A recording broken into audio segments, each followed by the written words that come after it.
Les Israéliens attendent avec impatience la libération de 98 otages, vivants ou morts, que le Hamas détient depuis le 7 octobre 2023, date à laquelle le groupe militant a tué 1200 personnes lors d'un raid sur le sud d'Israël.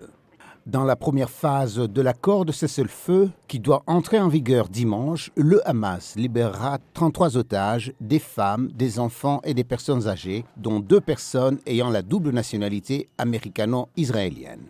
Israël libérera, pour sa part, des centaines de prisonniers palestiniens. Toutefois, certains Israéliens doutent que le Hamas tienne ses promesses. Jusqu'à présent, le groupe palestinien a refusé de fournir une liste des otages encore en vie. Le cousin d'Udi Goren, Tal Haimi, a été tué au combat le 7 octobre 2023 et son corps a été emmené à Gaza. Que se passerait-il lorsque le Hamas dira « Nous ne pouvons pas trouver votre cousin. Désolé, nous ne savons pas où il se trouve. Qu'allons-nous faire? Rompons-nous l'accord? Avons-nous le soutien de la communauté internationale ?»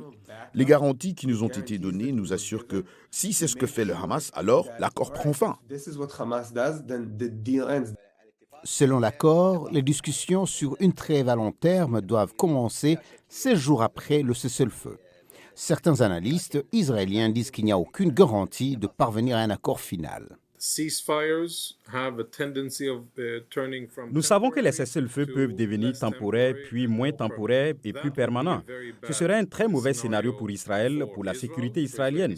Ce serait horrible pour les Gazaouis parce que cela les laisserait dans une situation provisoire où d'un côté le Hamas continue de gouverner et le Hamas est toujours aux commandes, mais où le Hamas est trop faible pour faire quoi que ce soit d'utile pour Gaza.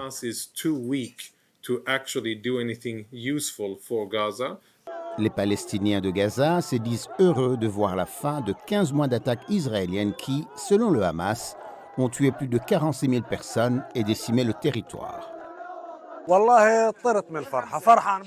Je me suis senti tellement heureux, mais en même temps, une profonde tristesse m'a envahi. Nous retournons chez nous, mais nous avons perdu nos petits-enfants, nos pères, nos frères, nos cousins, nos voisins et nos maisons. Le Programme alimentaire mondial a fait état de 80 000 tonnes de nourriture en attente à l'extérieur de Gaza ou en cours d'acheminement. Pendant ce temps, les Palestiniens affirment que les attaques israéliennes sur Gaza se poursuivent. Selon le ministère de la Santé du Hamas, au moins 80 Palestiniens ont été tués par des frappes aériennes israéliennes depuis mercredi.